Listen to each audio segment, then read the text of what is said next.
ka faru ke zoma sati fala dinjo njan ka didi tema ga kasuwa mago to obororo ko jorpa chicha ga ban bongo taro ko chunwasi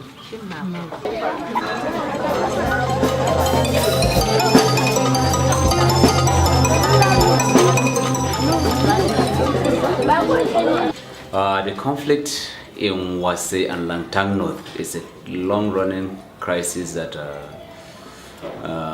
is now over 10 years old. It has actually some economic coloration added to it because economic as in, the Fulanis are primarily people who herd cows and cattle around. The Hausa Fulanis are merchants and businessmen and women who trade in different things, ranging from grains to even animals, as the case will be. The Taroks are farmers and they also graze cattle also. So these three groups are the parties in conflict. I said, what is Kore? She said, you don't know the Kores? I said, no. She said, this displaced people. You know, in our language, Tarok now, we call displaced people Kore. I said, oh, I don't know.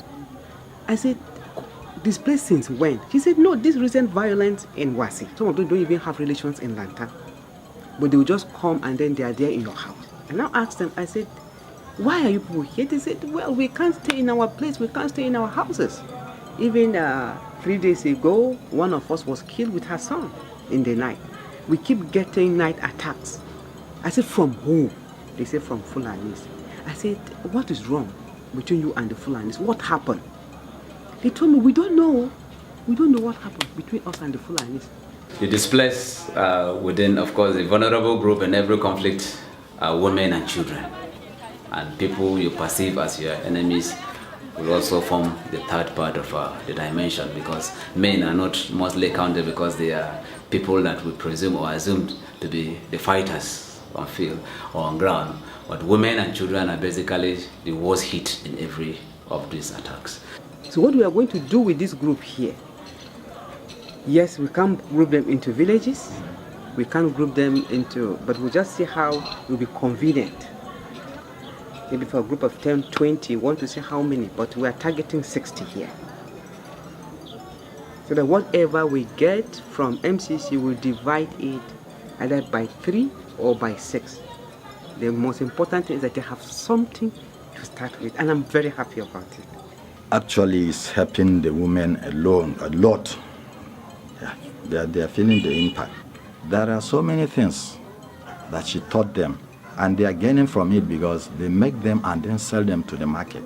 But I asked Jessica to discuss with them in the 2 meetings they held before I came, which of them they feel they want homemakers to teach them. And they now choose beading, just jewelry making, pomade making, and then donuts. So one of them, Mama Julia, she now raised her hand and asked me, she said, please, I want to ask you a question. Is that how you just go and leave us? I told her, I said, I don't understand. She said, yes. Is that how you just go? I said, what do you want? She said, you need to, I know we are unjust, but we need this thing to continue. I said, I said, okay. Why do you want it to continue? She said she wants to learn the skills very well.